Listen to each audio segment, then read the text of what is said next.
মাননীয় স্পিকার, আপনাকে ধন্যবাদ। মাননীয় স্পিকার, জরুরি জনগুরুত্বপূর্ণ বিষয়ে আমি মাননীয় স্বাস্থ্যমন্ত্রীর মনোযোগ আকর্ষণ করছি।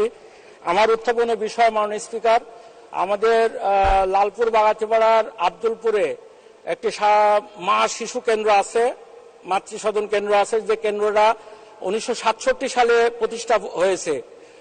আর স্বাধীনতার পরে জাতির পিতা বঙ্গবন্ধু শেখ মুজিব যখন এক নাটোরে ছাড়া কখনো কোনো হাসপাতাল ছিল না, এই মা শিশু কেন্দ্রকে তখন এই অনেক অর্থ এবং ডাক্তার নার্স দিয়ে এখানে ব্যাপক একটা সেবা দিত। কিন্তু উত্তর যখন উপজেলা হয়ে যায়, উপজেলা হওয়ার কারণে এই মাতৃসেবা কেন্দ্রটি আস্তে আস্তে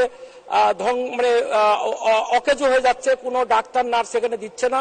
আমি মাননীয় মন্ত্রী মহোদয়ের কাছে দৃষ্টি আকর্ষণ করছি এই কারণেই যে যেহেতু এটা দীর্ঘদিনের প্রতিষ্ঠিত একটা মা শিশু কেন্দ্র, যেখানে ডেলিভারি হয়, শিশুদের চিকিৎসা হয়, এখানে বন্ধাকরণ হয়, যেটা অতীতে ছিল 30-40 বছর হয়ে যাচ্ছে, এটা নতুন ভাবে আবার একজন ডাক্তার নার্স দিয়ে এই দুই থানার মধ্যবর্তী একটি জায়গায় এই সেবাটাকে আরো বৃদ্ধি করার জন্য আমাদের পর্যাপ্ত, এখন যেহেতু অনেক ডাক্তার আছে, আমাদের অনেক হাসপাতালগুলোতে 25-30 জন করে ডাক্তার দেওয়া হচ্ছে দুইটা উপজেলা হাসপাতালে।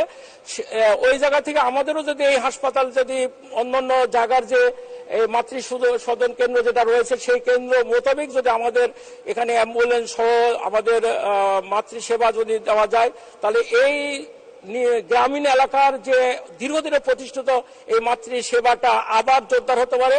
আমাদের যে বঙ্গবন্ধু কন্যা জননেত্রী শেখ হাসিনা মাননীয় প্রধানমন্ত্রীর যে ভীষণ গ্রামের মানুষের সেবা দেওয়া, এটা আমি বিশ্বাস করে দ্রুত গতিতে বাস্তবায়ন হবে। আপনাকে ধন্যবাদ মাননীয় স্পিকার।